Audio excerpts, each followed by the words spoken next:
Au large de la Tanzanie se trouve une île paradisiaque.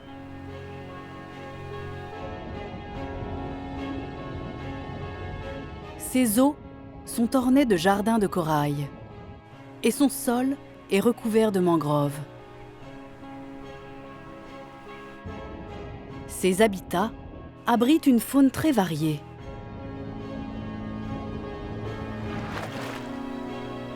Vivant en dehors de l'eau comme en dessous.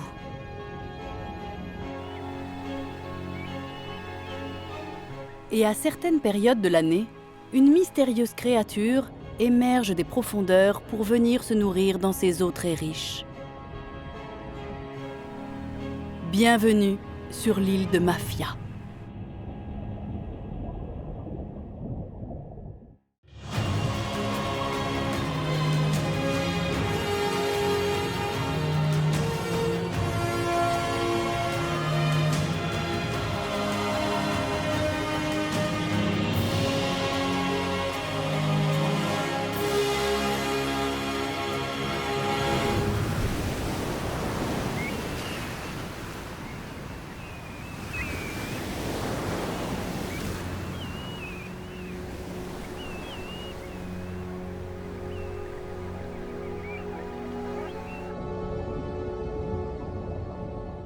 Dans les eaux chaudes de la côte est de l'Afrique,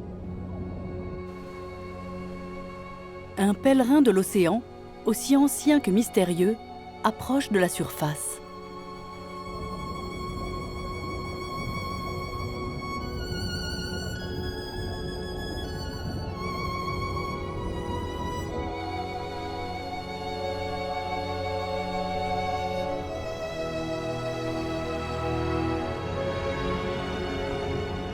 Les chercheurs ne connaissent ni sa provenance, ni son âge, ni sa destination.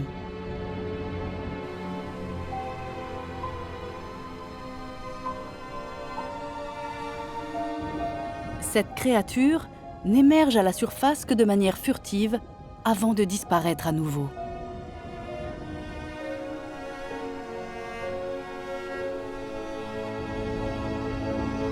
Son nom, le requin-baleine.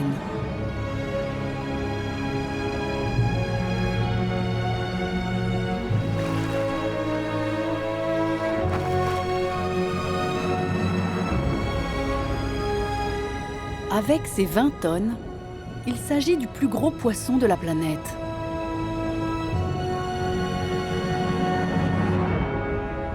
C'est un animal aussi légendaire que magnifique. Il existe peu d'endroits sur Terre où les requins-baleines s'assemblent pour se nourrir.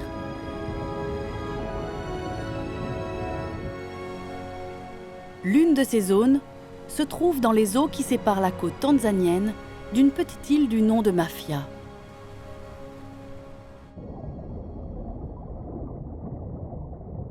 Ils y trouvent un véritable garde-manger rempli à ras-bord grâce à la géographie des lieux et au délicat équilibre de l'environnement local.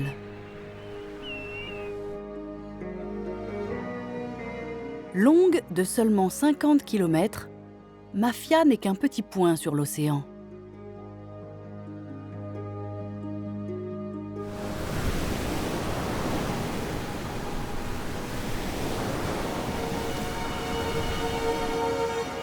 Elle se trouve à 20 km du delta du Rufiji, sur la côte tanzanienne.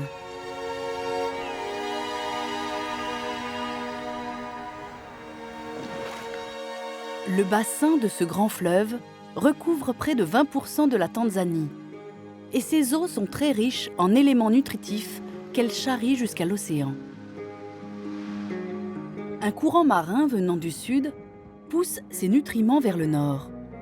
Les vents de nord dominants se chargent de repousser leur avancée, ce qui crée un goulot d'étranglement d'eau très nutritive, propice au développement du plancton, que l'on trouve ici en quantité astronomique. Mais l'île est plus qu'un simple restaurant à ciel ouvert.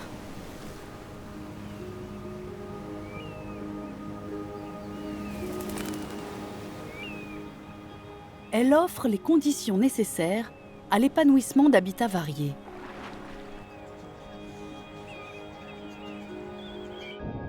Ils cohabitent dans un équilibre précaire et se fournissent mutuellement nourriture et protection à diverses échelles.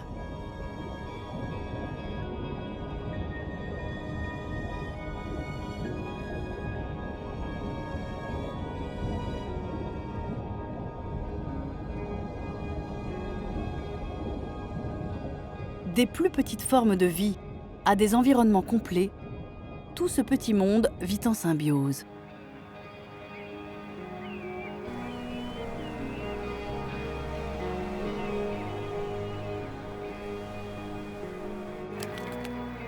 Tous ces milieux et leurs habitants forment les pièces d'un gigantesque puzzle où chacun a une place bien précise et contribue à l'abondance de l'écosystème de l'île.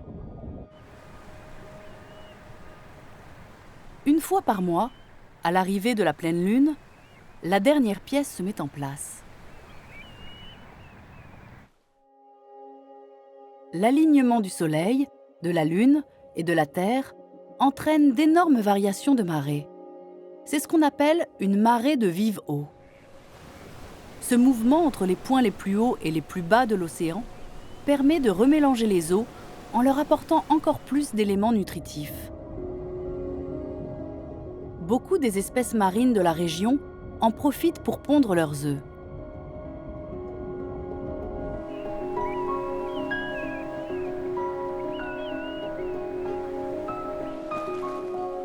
Lorsque les requins-baleines arrivent au cours de l'été, ils trouvent des eaux gorgées de nourriture.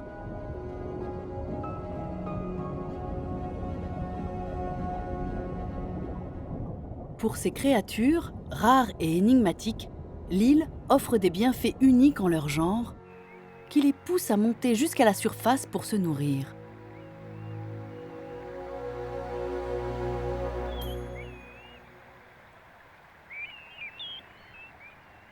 La faune de Mafia, qui est une petite étendue de terre entourée d'eau, est très influencée par les marées.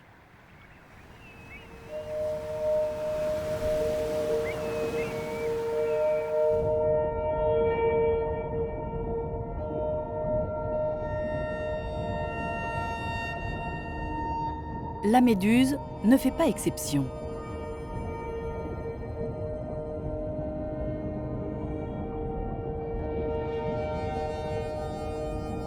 Avec la marée montante, elle s'installe dans les herbiers marins des eaux peu profondes. Elle nage au-dessus des plantes et se gorge de plancton. Selon des recherches récentes, leur technique de nage est la plus efficace du règne animal. La plupart des méduses n'ont qu'une seule bouche, mais cette espèce, Phylorhiza punctata, en a plusieurs sur ses tentacules, chacune avalant les proies microscopiques passant à sa portée.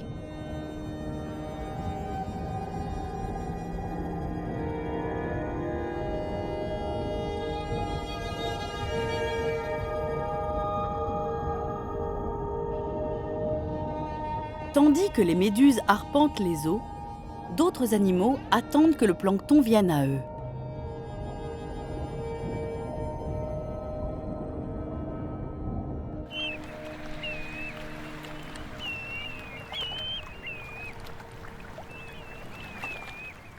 Ces ophiures patientent dans la boue de la mangrove jusqu'à ce que leur heure arrive.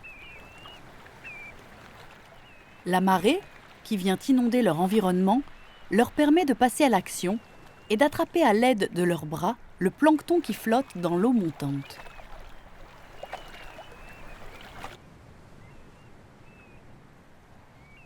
Ces mangroves recouvrent plus de 17 km² de la surface de l'île.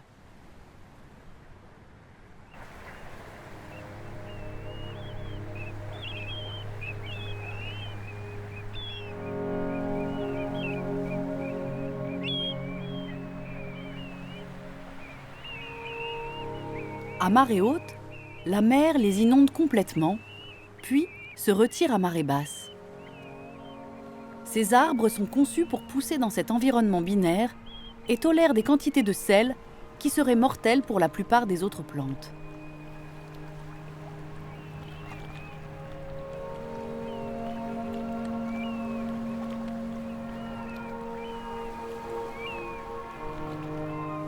Cela tient en partie à leur capacité d'excrétion des excès de sel sur leurs feuilles. Mais comme toutes les feuilles, celles-ci ont une durée de vie limitée.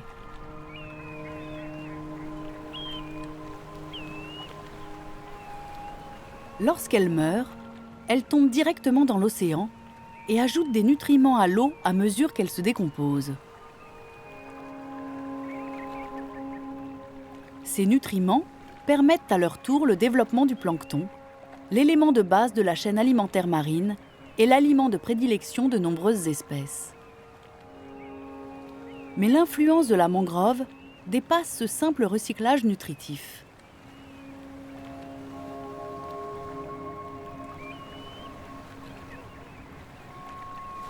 Elle joue un rôle crucial dans l'équilibre de l'environnement de l'un des épicentres de vie de l'île.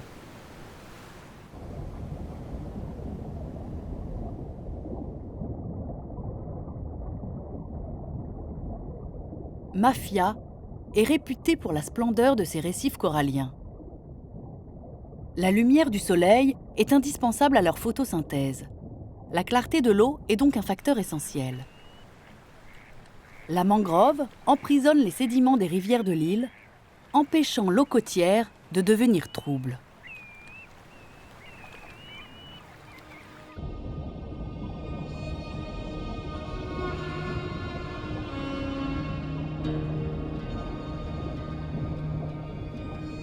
Mais les récifs ont d'autres besoins.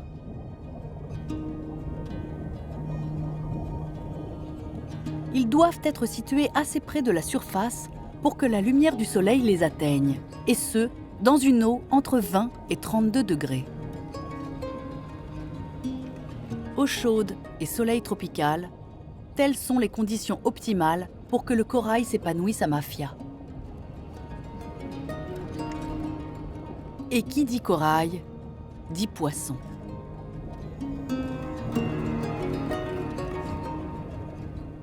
Les récifs renvoient l'ascenseur à la mangrove en absorbant l'énergie des houles océaniques.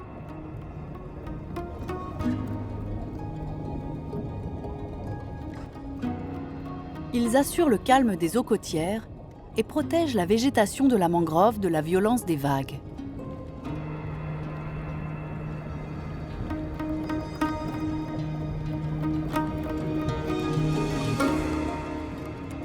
Mais leur relation va encore plus loin. Le large est un environnement dangereux pour les jeunes poissons des récifs.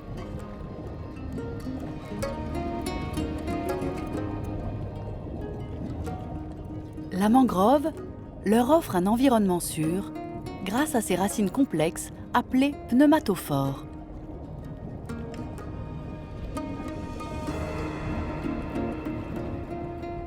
Contrairement aux racines classiques, elles poussent en majeure partie à l'air libre.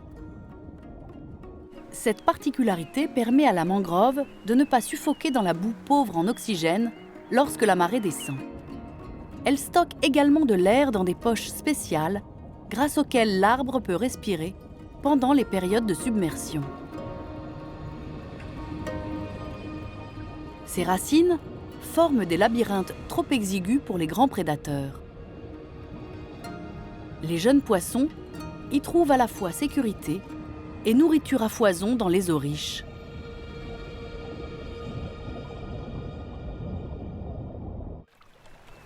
Pour que cette symbiose idéale entre les marécages et les récifs se perpétue, la mangrove doit se reproduire. Pour cela, les arbres comme le Soneracia caseolaris doivent être pollinisés par des créatures vivant sur l'île. Et en particulier par un personnage très charismatique.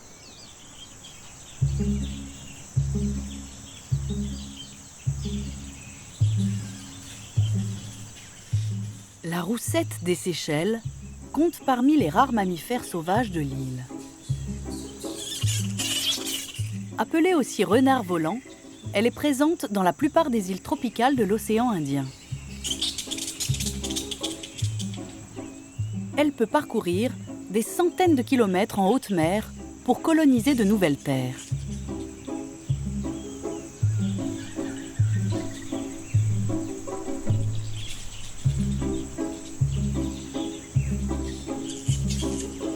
Sans véritable prédateur et profitant des innombrables plantes tropicales à sa disposition, elle mène ici une vie de rêve. Elle joue également un rôle capital de pollinisatrice des arbres fruitiers de l'île. La plupart des plantes dont elle se nourrit ne fleurissent et ne produisent du nectar que de nuit.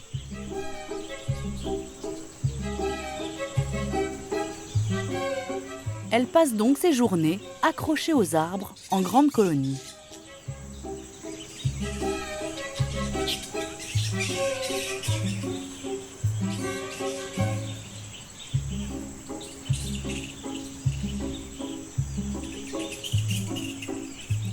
La colonie est régie par un système très complexe de mâles dominants entourés de leur harem.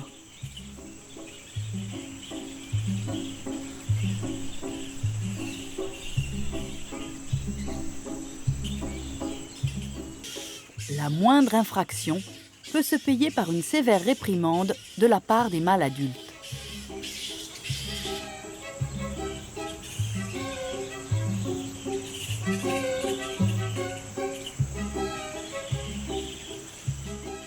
Cette structure sociale limite le nombre d'individus sur chaque arbre.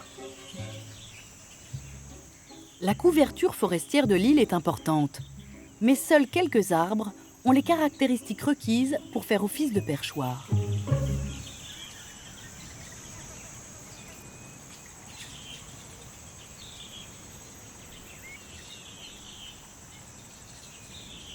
Relativement peu élevés, ils sont protégés des vents violents par la topographie de l'île, tout en étant assez hauts pour que les roussettes puissent profiter des courants ascendants pour un décollage plus facile.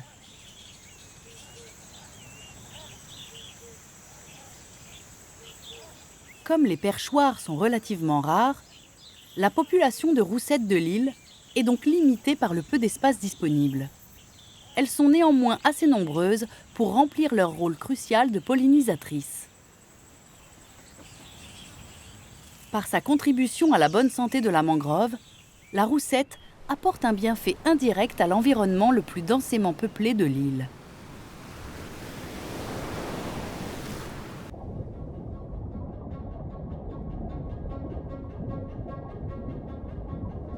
Grâce à toutes ces conditions favorables, le récif de corail est une véritable métropole sous-marine, une symphonie de vie et de couleurs.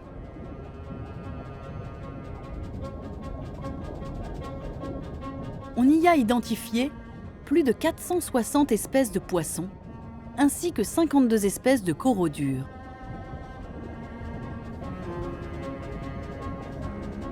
Comme pour les roussettes, l'espace disponible est le seul frein. Les coraux disposent de nombreuses stratégies pour en tirer le meilleur parti.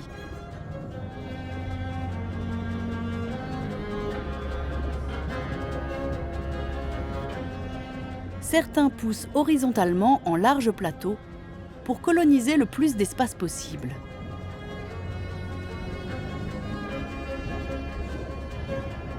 Le bien nommé corail laitue pousse également en plis successifs pour optimiser sa surface et attraper un maximum de proies microscopiques. D'autres préfèrent pousser à la verticale, vers la lumière, avant de s'étendre.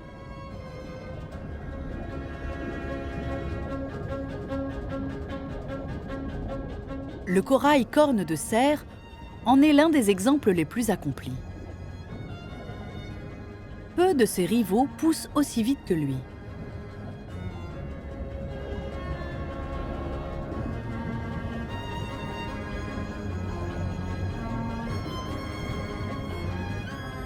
Il sert également d'abri à quelques-uns des plus petits habitants du récif.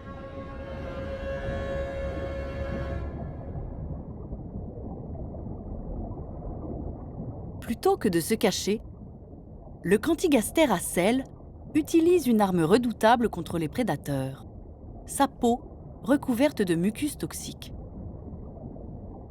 Il peut ainsi nager à découvert à l'affût des femelles. Les petits poissons ne sont pas les seuls à se cacher dans le corail. Le mérou corail se terre dans la végétation, prêt à bondir sur les proies qui passent à sa portée. Si certains cherchent à s'éviter, d'autres, petits ou gros, utilisent le corail comme un lieu de rencontre. Ces crevettes nettoyeuses gagnent leur vie en proposant leurs services à leurs colocataires du récif. Elles mangent les parasites et les peaux mortes des gros poissons.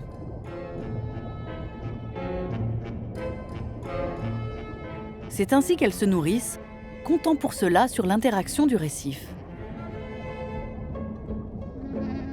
Les crevettes installent leurs ateliers dans des endroits précis appelés stations de nettoyage.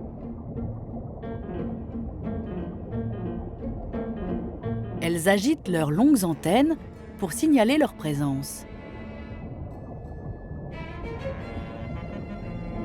Une fois le client appâté, elles se mettent au travail.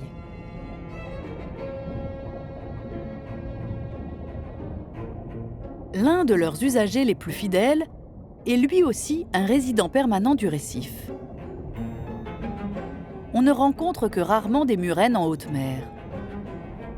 Elles préfèrent attendre patiemment leur proie dans les recoins des coraux.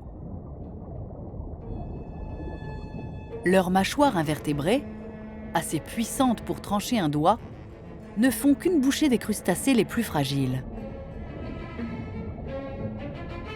Peu de dentistes auraient le courage de s'engouffrer ainsi dans la bouche d'un redoutable patient.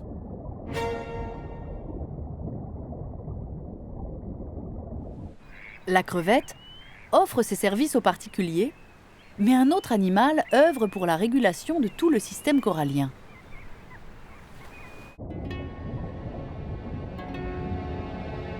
La tortue imbriquée appartient à un groupe de reptiles aquatiques vieux de 100 millions d'années.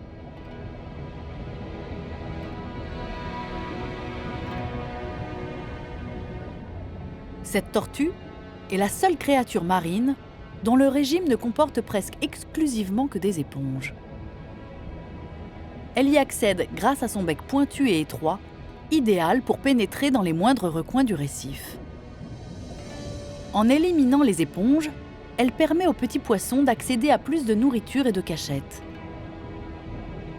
La tortue tire sa nourriture du récif et aide ainsi d'autres espèces à y trouver leur subsistance. Elle semble glisser dans l'eau et manœuvrer dans le récif en dépensant le moins d'énergie possible. Cette tortue entreprend d'immenses migrations entre les zones sous-marines où elle se nourrit et les plages où elle pond ses œufs. On a vu une tortue imbriquée parcourir pas moins de 6000 km dans l'océan Indien. Sa carapace la protège de la plupart des prédateurs. Elle nage en frôlant le fond pour ne pas exposer son ventre, qui est son point faible. Mais elle ne peut pas rester éternellement immergée.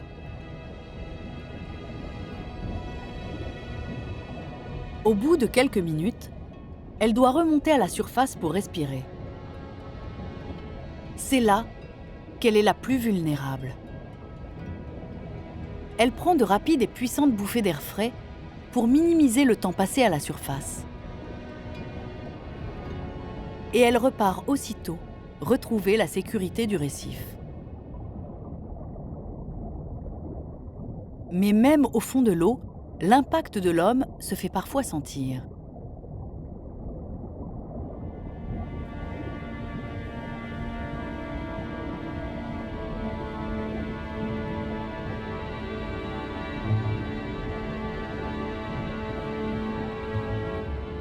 Cette tortue verte a été tuée par un explosif utilisé pour la pêche. Cette méthode radicale permet aux pêcheurs de tuer jusqu'à 400 poissons dans un rayon de 20 mètres. Ces effets sont tout aussi dévastateurs sur le corail.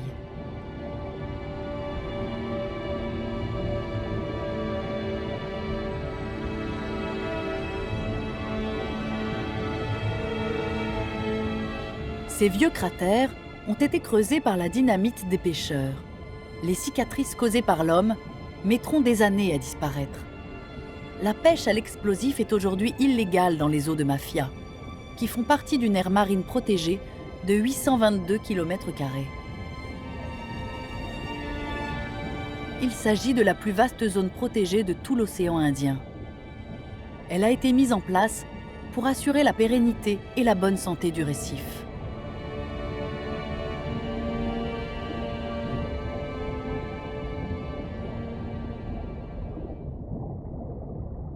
Par chance pour les requins-baleines, toutes les techniques de pêche ne sont pas aussi destructrices.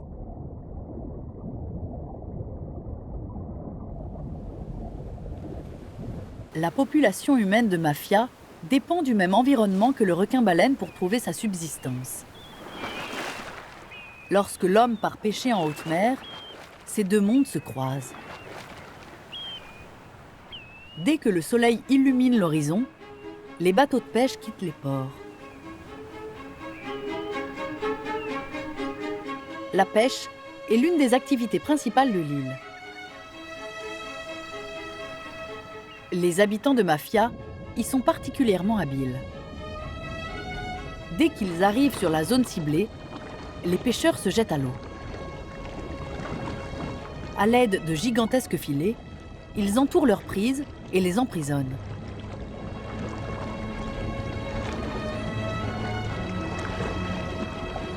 Ils commencent ensuite à resserrer leurs filets rudimentaires.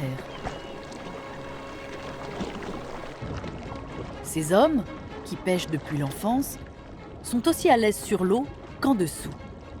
Ils peuvent retenir leur respiration pendant plusieurs minutes. Avec calme et efficacité, ils poussent les poissons jusqu'à un endroit où ils pourront les remonter.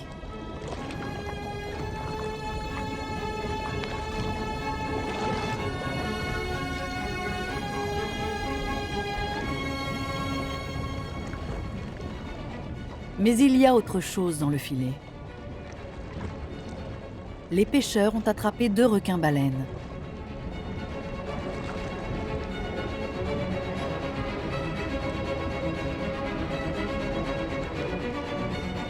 Entre les requins, les poissons et les humains coincés dans ce petit périmètre, la situation peut vite devenir confuse.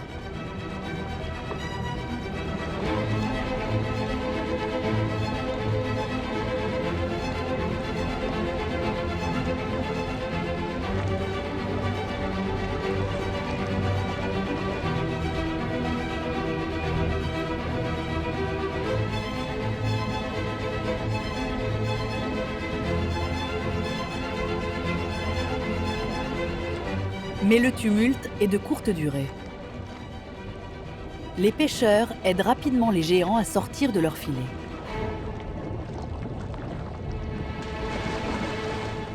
Ils retrouvent leur liberté et repartent aussitôt mener leur vie de pèlerins des océans.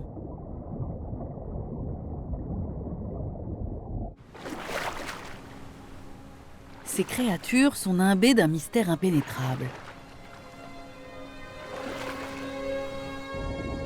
Personne ne connaît leur durée de vie exacte. Selon les théories, elle peut aller de 60 à 100 ans. Tous les requins-baleines de l'île sont des jeunes.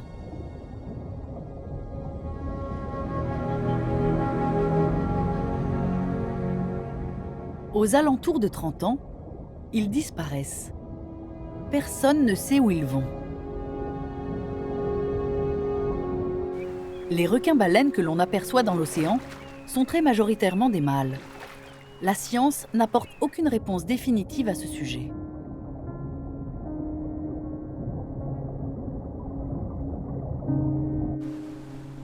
Le seul endroit au monde où l'on voit régulièrement des femelles se trouve aux îles Galapagos, dans l'océan Pacifique, soit à 14 500 km de Mafia à vol d'oiseau.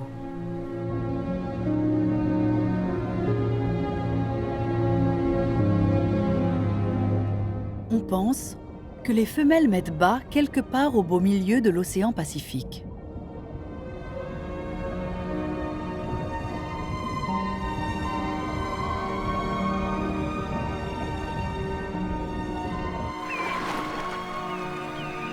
Chaque femelle peut porter des centaines d'embryons à différents stades de développement dans son utérus, tous dotés de l'ADN du même père.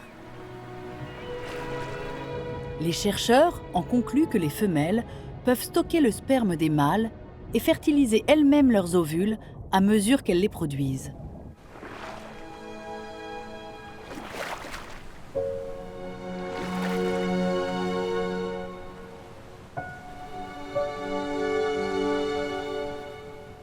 Ces géants placides fréquentent toutes les eaux tropicales de la planète, mais ne peuvent être observés que lorsqu'ils remontent à la surface pour se nourrir.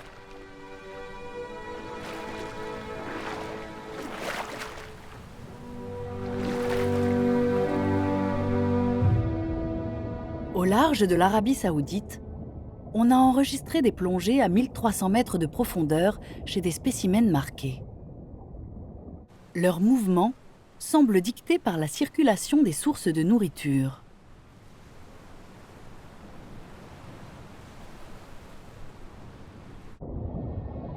Le requin-baleine filtre ce qu'il mange. Lorsque l'océan regorge de plancton, il en aspire de grandes quantités par la bouche en nageant rapidement et rejette les excès d'eau par ses branchies.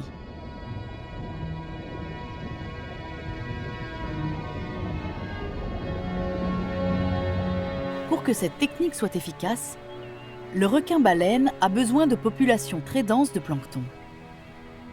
Le plancton se développe dans les eaux riches qui entourent l'île de Mafia.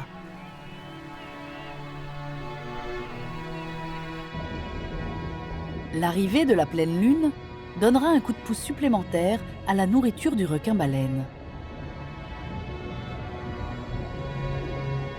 La pleine lune déclenchera une ponte massive. La faune des récifs générera des milliards d'œufs et d'échantillons de sperme dans l'eau. La raison de ce phénomène fait encore débat. Certains chercheurs pensent que la grande amplitude des marées permet de mieux disperser les œufs. D'autres avancent que la lumière de la Lune encourage les migrations de pontes nocturnes. Mais quelle qu'en soit la raison, le frais de la pleine Lune fait le bonheur des requins-baleines. La reproduction de la faune des récifs de Mafia est une source de nourriture pour eux.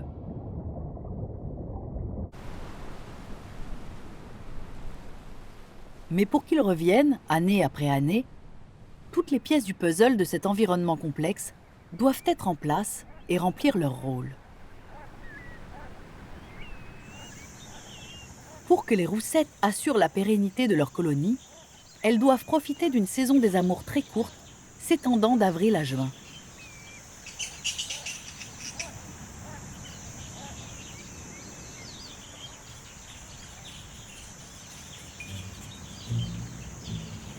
Ce mâle approche lentement mais sûrement d'une femelle.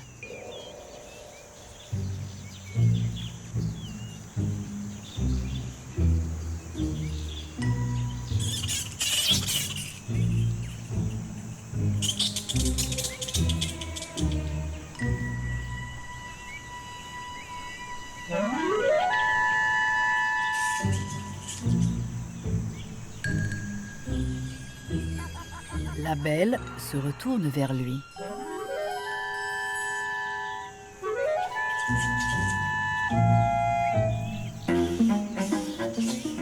Très vite, les choses sérieuses commencent.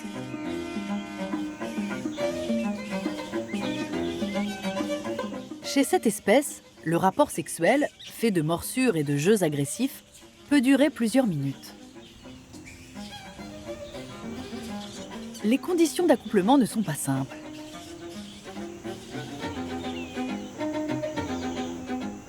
Ce genre de galipette amoureuse et acrobatique, la tête en bas, demande une grande stabilité.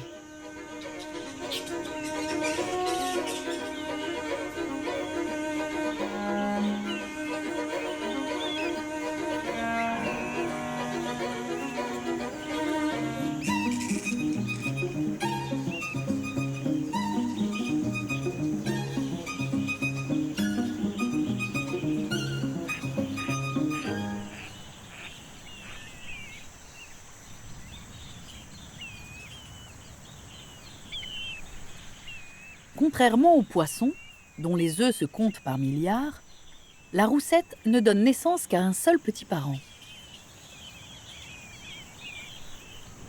Mais l'environnement de l'île, où les prédateurs sont rares et où la nourriture est abondante, offre à la colonie d'excellentes chances de pérennisation.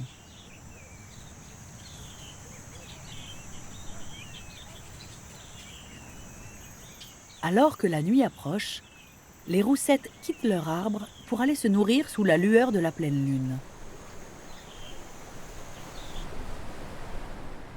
Pour elles comme pour d'autres, la nuit s'annonce chargée.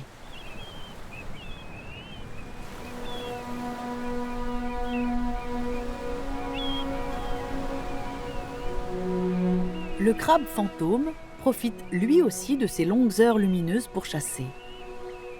Pendant les dernières lueurs du jour, il entretient son terrier. Il creuse à 1 mètre de profondeur dans le sable des plages de l'île.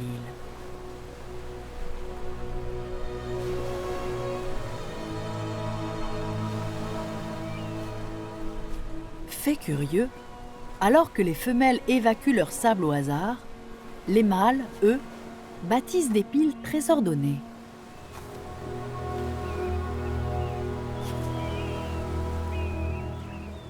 Pour respirer, ils doivent garder les branchies humides. Pour cela, le plus simple est de faire régulièrement trempette.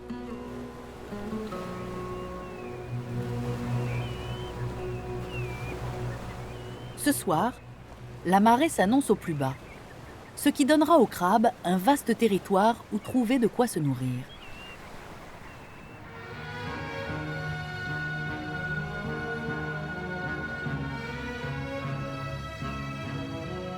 Alors que le coucher du soleil marque la fin d'une nouvelle journée, un calme trompeur s'empare de l'île, démentant l'activité frénétique qui se prépare.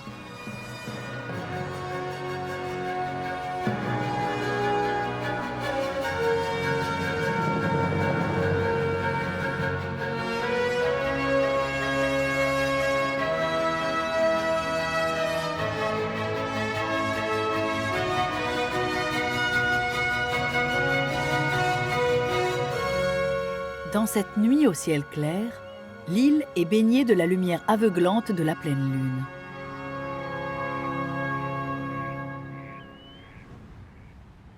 La nuit s'annonce riche en changements.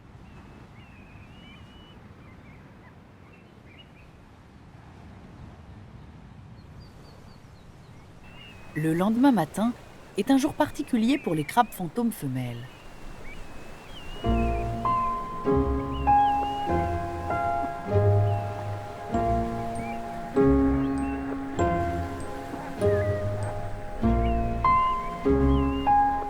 Lors de la marée de vive eau, elle transporte ses œufs sur la plage.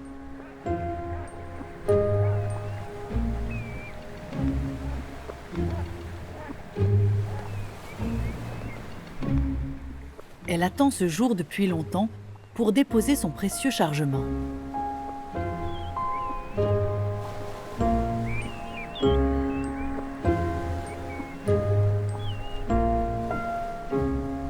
La forte marée descendante se chargera d'emporter ses larves en pleine mer.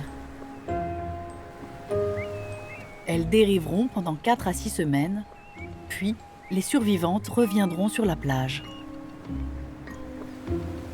La charge est lourde, mais elle arpente méthodiquement la plage pour pondre à intervalles réguliers.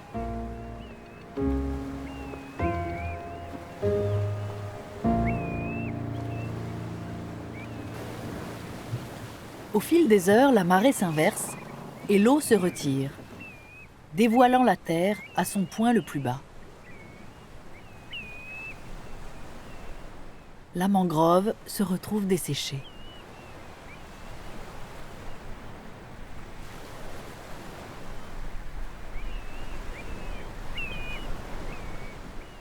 Pour les hérons de l'île, c'est une occasion en or.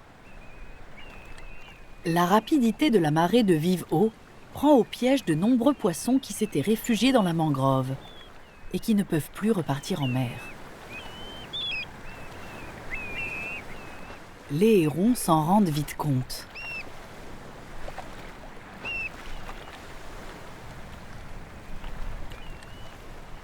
Ils arpentent les eaux peu profondes de la mangrove et se jettent sur les jeunes poissons prisonniers.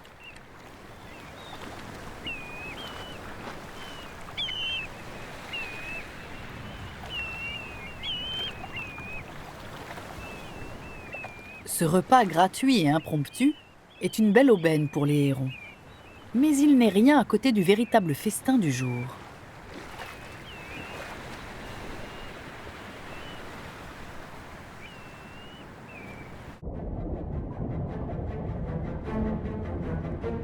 Pour les requins-baleines, c'est la dernière pièce du puzzle qui se met en place.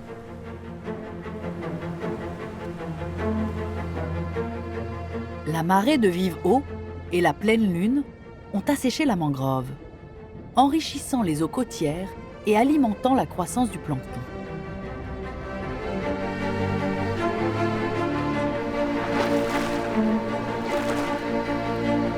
Suite aux frais de la nuit précédente, l'eau regorge d'œufs et de sperme.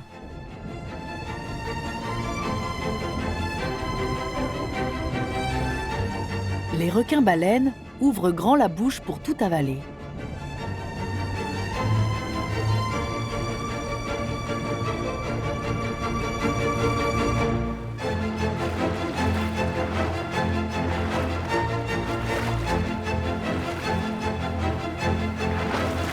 Ils remontent à la surface de l'océan et sillonnent les gigantesques accumulations de plancton.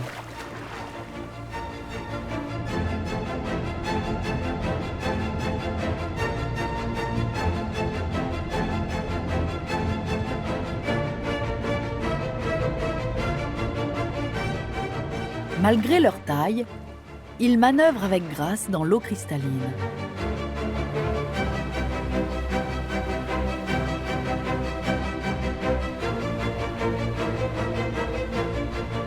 Leurs branchies font office d'épuisettes qui capturent tout ce qui mesure plus de 2 mm de diamètre.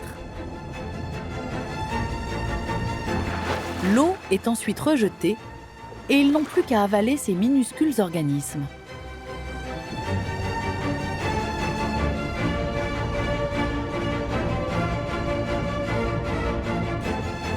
L'alimentation d'un requin-baleine est un balai sous-marin complexe, à la fois calme et gracieux, mais aussi vif et efficace.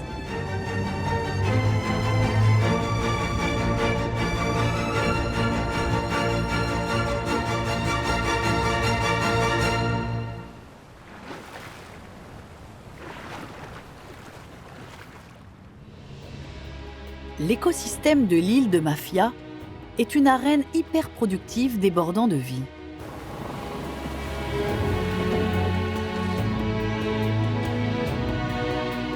Son abondance dépend de l'équilibre délicat entre ces différents environnements.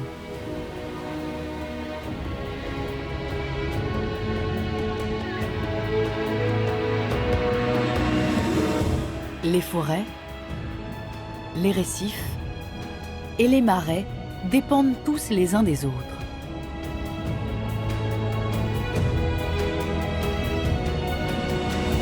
Une fois par mois, cette vie florissante explose à l'arrivée de la pleine lune.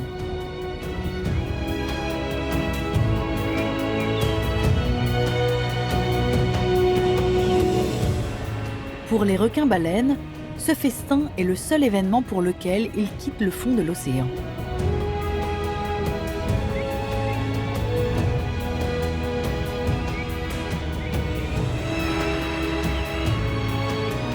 Leur nourriture est trop microscopique pour être vue à l'œil nu. Mais ces eaux en contiennent une telle quantité qu'elles ont de quoi satisfaire ces gentils géants.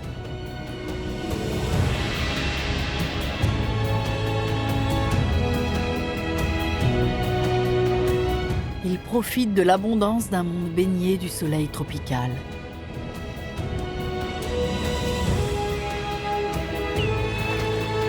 Un monde où les frontières entre l'eau et la terre s'effacent pour générer une richesse sous-marine semblable à nulle autre.